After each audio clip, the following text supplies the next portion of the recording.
dost müsahip yad olsun. Daha gözlemesin ey benim için yolları, yolları.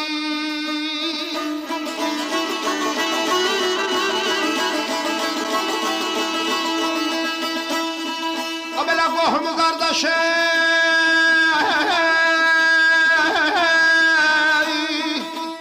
gələ yerindən ayrı düşən calı. Daha gözləməsin ey mənim üçün yolları, yolları.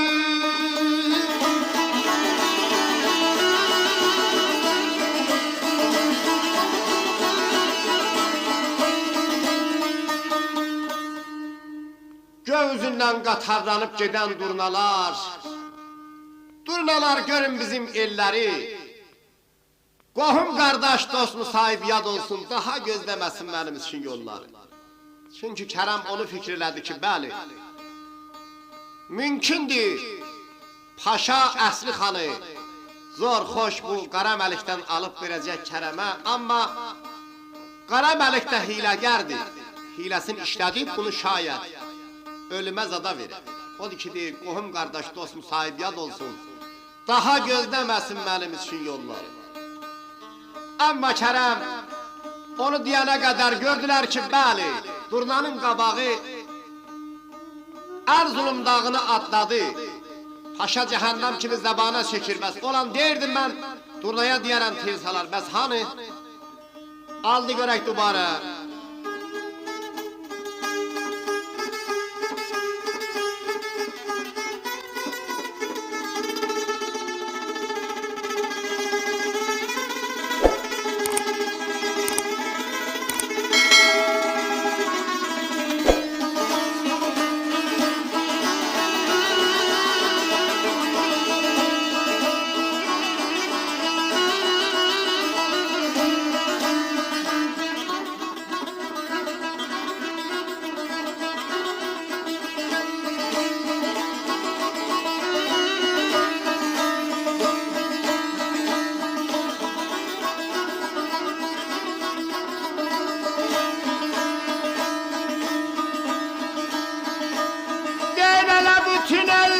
Yeşili bey belə mənim səsimdən, a belə cismimi yandırıb ey eşq həvəsindən, eşq həvəsindən.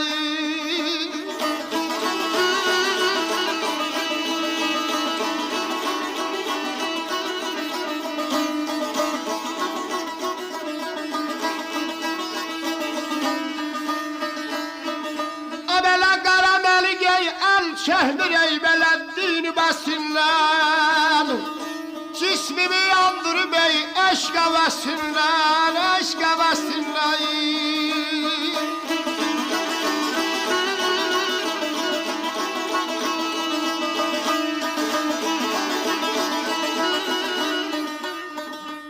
Belə yanı tulanı ey bizim ovçuların səsindən.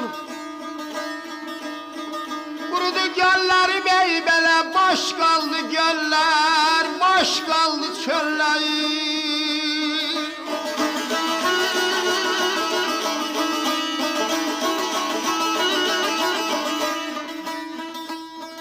Belə qurudu göllər ay,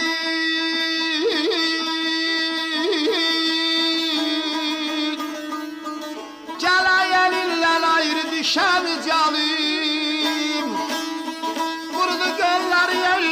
Boş qaldı göllər, boş qaldı göllər.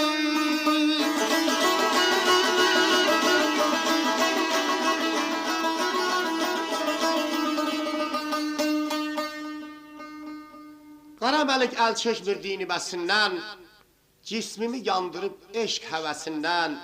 Yanı tulalı bizim ovçuların səsindən, uçdu sonalarım, boş qaldı göllər. Gördülər bəli, Durna dağı atladı o üzə, fəqət bir dənəsi qalıbdı, o bir dənə görsəni. Bütün qonaqlıqdan nəmmə ki, cəmaat var, hamısı tamaşa eləyir, Əsli xanla bunların içində. Əslinin gözlərinin yaşı əbri bahar kimi tökülür.